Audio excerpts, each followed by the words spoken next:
অনেক ঐতিহাসিক বলেছেন সেই কবুতরের আজকে যে মুক্ত সেই কবুতরের কি বংশ সুবহানাল্লাহ বলি। বর্তমানে কবুতর আছে না, হেরান গেলে দেখবে সেই কবুতরের বংশ। সুবহান ঐতিহাসিক বলেছেন। আল্লাহু আ'লাম বিস-সাওয়াব।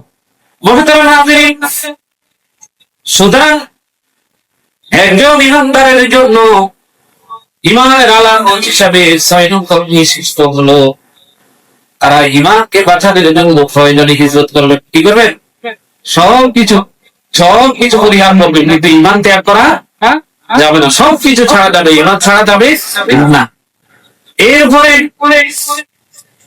7 নম্বর বৈশিষ্ট্য হলো 7 নম্বর বৈশিষ্ট্য হলো যে তারা আল্লাহ রাস্তায় কি করবে?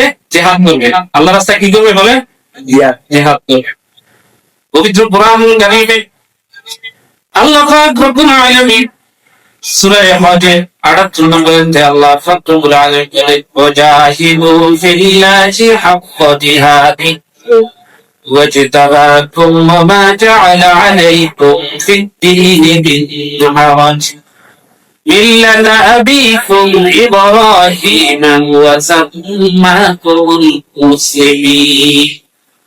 আল্লাহ বলল শ্রম তথা জেহাদ স্বীকার করো, যেভাবে তোমাদের জেহাদ করাচ্ছি, যিনি তোমাদেরকে পছন্দ করেছে এবং ধর্মের ব্যাপারে তোমাদের উপর কোন সংকীর্ণতা তিনি রাখেননি। তোমাদের জাতির পিতা ইব্রাহিমের ধর্মে তোমরা গায়ে থাকো, তিনি তোমাদের নাম রেখেছেন মুসলমান। কিনা আমরা তো মুসলমান দাবি করি, সেটা কারা কারা বলেন? না কারা?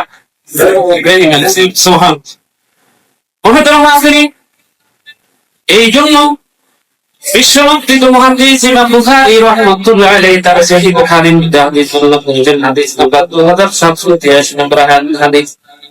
عن ابن عباس رضي الله تعالى عنه قال رسول الله صلى الله عليه وسلم لا هجرة بعد الفتح جهاد فريضة।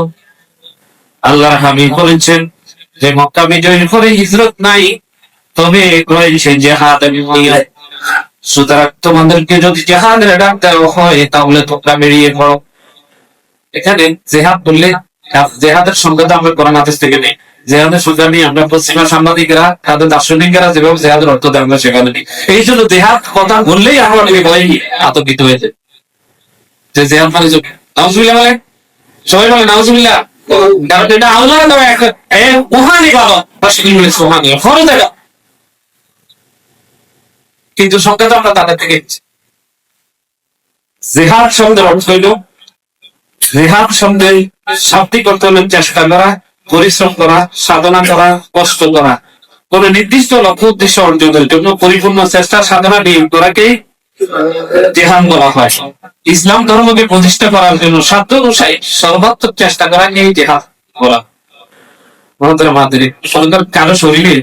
কারো শরীরে যদি ক্যান্সার ডাক্তারের দায়িত্ব বলেন, ডাক্তারের দায়িত্ব সুচেষ্টা নেই, প্রয়োজন হলে অপারেশন করে সেটা যদি কি অথবা থেরাপি দিয়ে যেভাবেই হোক তাকে কি করা?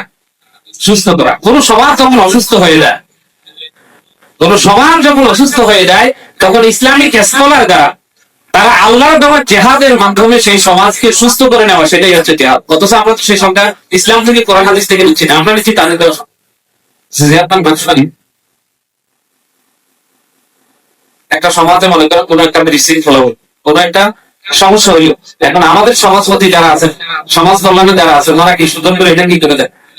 বলে কি করে দেন? এটা মীমাংসা করেন। এই মীমাংসার নাম হচ্ছে জিহাদ। এখন এই মীমাংসাকে যদি কেউ ভিন্ন ভাবে কি করে ব্যাখ্যা করে, ভয় লাগায়, প্রভাকাণ্ড চড়ায়, তাহলে আমরা কি সেদিকে যাবো না সত্যের দিকে থাক? সুতরাং আমাদেরকে সবার যখন কুলুষিত হয়ে যাবে, তখন আল্লাহ দেওয়া সেই প্রেসক্রিপশন জিহাদের মাধ্যমে সেই সমাজকে, সেই দেশকে, সেই বিশ্বকে কি করতে হবে বলে? সুস্থ করতে হবে। কি করতে হবে? সুস্থ করতে হবে। হাজিরি, তবে এখানে একটি কথা, যে জিহাদ সম্পর্কে যখন আমরা কথা বলি এবং জিহাদের উপর যখন আলোচনা করি, বিশেষ করে যে জিহাদ সংক্রান্ত একটি হাদিস পড়ে ছাত্র জীবনে আমার কলিজার অর্ধেক পানি শুকিয়ে গেছে।